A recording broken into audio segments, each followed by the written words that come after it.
Hello, my name is Kayton Garcia.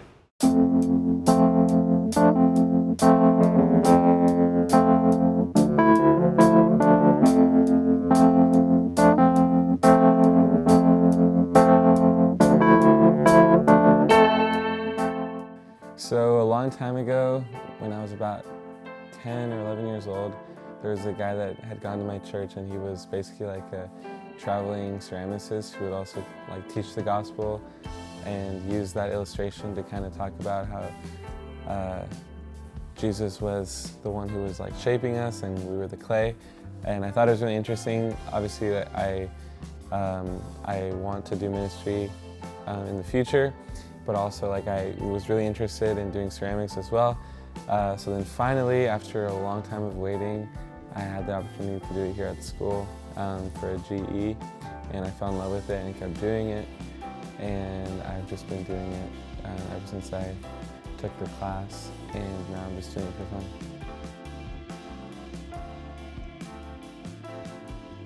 I love the opportunity to create an environment for someone, whether it be like a cup or a mug or a plate. It's something that people can use, but at the same time, it's like visually pleasing, and it creates like a different feeling than just a regular cup that you would buy at Walmart or something like that. It's something that conveys a message of not only a craft, so it has a little bit more value than just like a cup that was manufactured in a factory, but also it makes someone just feel different when you're carrying something that a friend made or something like that. So I love doing it for that reason specifically. And then also it's also really therapeutic at times just to come in and throw something on the wheel. It's easy to kind of just sit down and focus completely on that, and then kind of everything else fades away, which is really nice sometimes.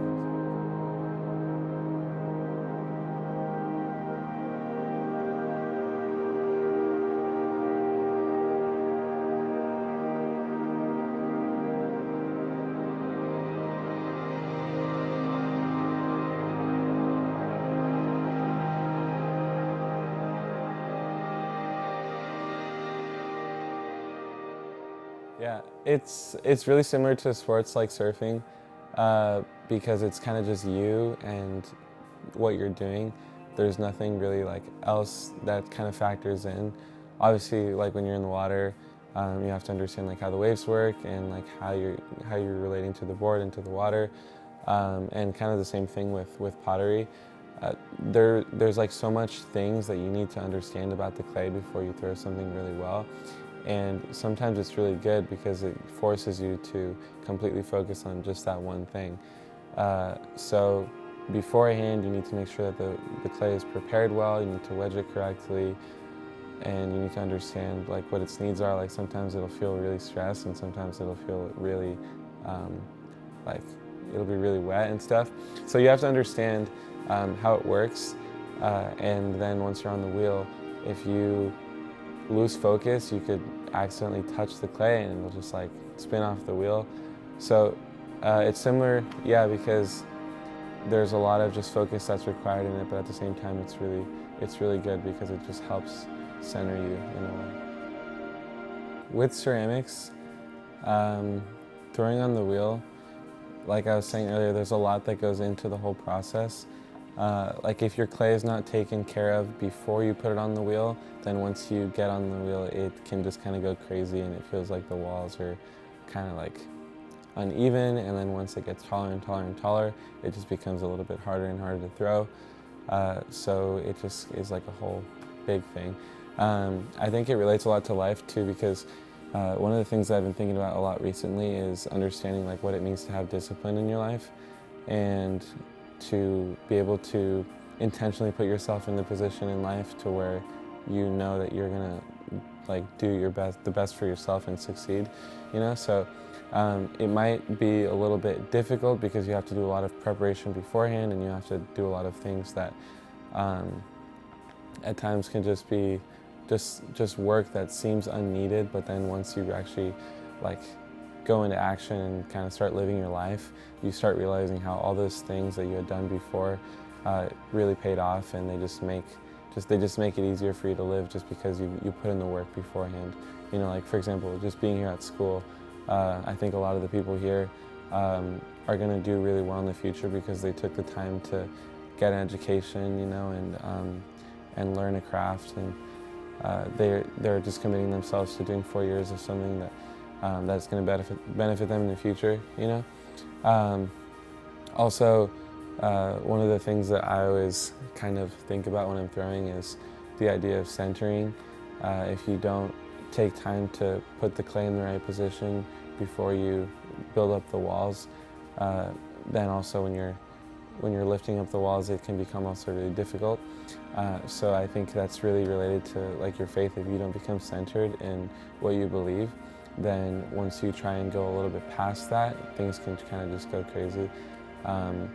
But the good thing is that, unlike me, who obviously isn't a perfect ceramicist, God is able to fix even the things that kind of seem uncentered. At times you might have to completely restart the whole piece, and it might seem like difficult for you, like in your life, but God has a way of completely restoring things, maybe from the ground up if He has to, and He makes it better.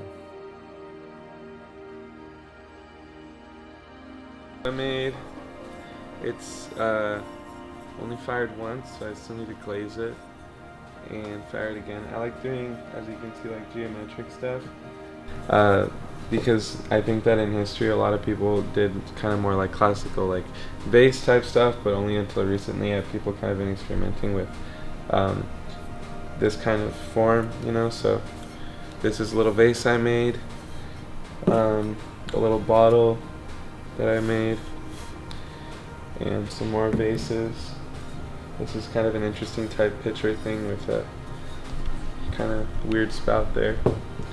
I also really like when it's really kind of refined and smooth. I think that it adds a different quality to the piece because it's handmade, which makes it kind of seem homey and rugged and stuff. At the same time, there's a lot of thought and detail that goes into it, so it also has like a sense of like sophistication or professionalism, I guess, is what I kind of try to do with it. Yeah, and try not to take it too seriously, just have fun with the clay. Here's a little bottle that I made. I didn't glaze the outside yet, but might. Some plates, just in case you want to have dinner. Yeah.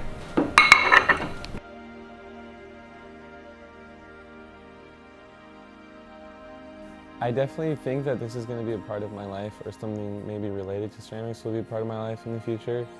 I remember when I was a kid, my first career that I wanted to do was like doing art, and then I kind of lost it along the way, revisited art in high school, and then finally, now that I'm here, I've kind of moved on to a different kind of art.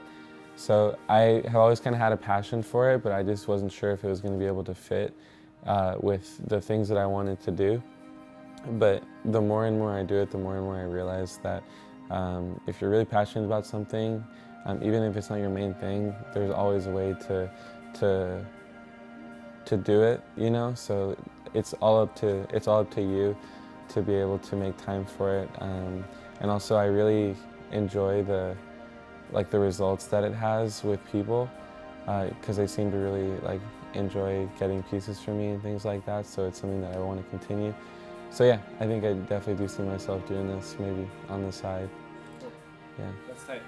And if we want to see more of your work or possibly buy something, where would we be able to do that? Go to the Instagram page.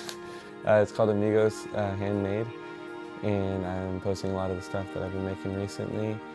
Also, I don't know, just hang out with me.